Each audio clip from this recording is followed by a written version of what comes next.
اور جب ظلم بڑھتا ہے تو یہ سنکیت ہے کہ اس ظلم کا خاتمہ ہوگا۔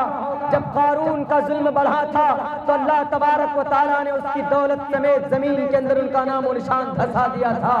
جب فرعون کا ظلم بڑھا تھا تو اللہ تبارک و تعالیٰ نے ان کے بین السماء والارض لٹکا دیا تھا فرعون کو۔ آج بھی اس کو نہ تو زمین نے ایکسپٹ کیا ہے نہ تو ہواؤں نے اس کو قبول کیا ہے، کیونکہ اس کا ظلم بڑھ گیا تھا۔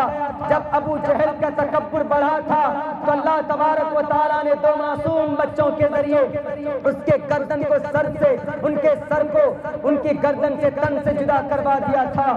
اور جب ہٹلر کی موت آئی تھی تو 6 کروڑ لوگوں کی ہتیا ضرور کروائی تھی، لیکن وہ کتے کی موت مرا تھا اس دھرتی پر۔ آج تک جتنے بھی ظالم لوگ آئے، ایشور نے ان کے سامنے میں کسی نہ کسی شکل کے اندر حق کو واضح کیا ہے، حق کو کھڑا کیا ہے۔ اللہ کا یہ ایشور کا نظام ہے۔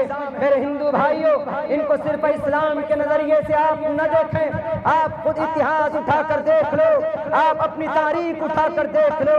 جب اس دھرتی کے اوپر سب سے بڑا راکشس اندھکاسر آیا تھا، برہما جی پریشان ہو گئے تھے، وشنو بھی پریشان ہو گئے تھے اور شیو جی بھی پریشان ہو گئے تھے کہ اس اندھکاسر کا وَدھ کیسے کیا جائے۔ سب لوگوں نے مل کر منن کیا، تب جا کر ایک شکتی پیدا ہوئی تھی جس کا نام دیا گیا تھا بھگوتی ماں۔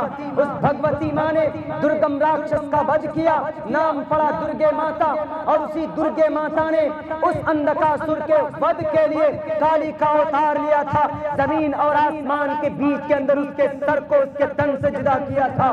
تب جا کر یہ دھرتی کے اس راکشس کا خاتمہ ہوا تھا جس سے تمام دنیا کے مانو جاتی سنکٹ کے اندر پھنسے ہوئے تھے۔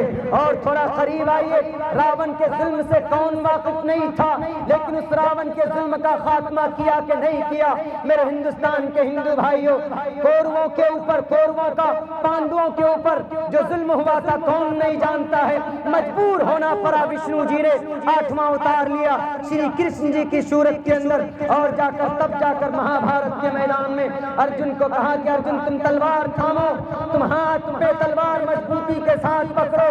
انہوں نے کہا کہ میرے سامنے میرے دادا ہیں، میرے سامنے میرے پھوپھا ہیں، میرے سامنے میرے جیجا جی ہیں۔ شری کرشن جی نے کہا کہ بھول جاؤ، آج اس وقت تمہارے سامنے تمہارے رشتہ دار نہیں ہے بلکہ یہ راکشس کی اولاد ہے، یہ راکشس ہے، ان کا وَدھ کرنا ضروری ہے۔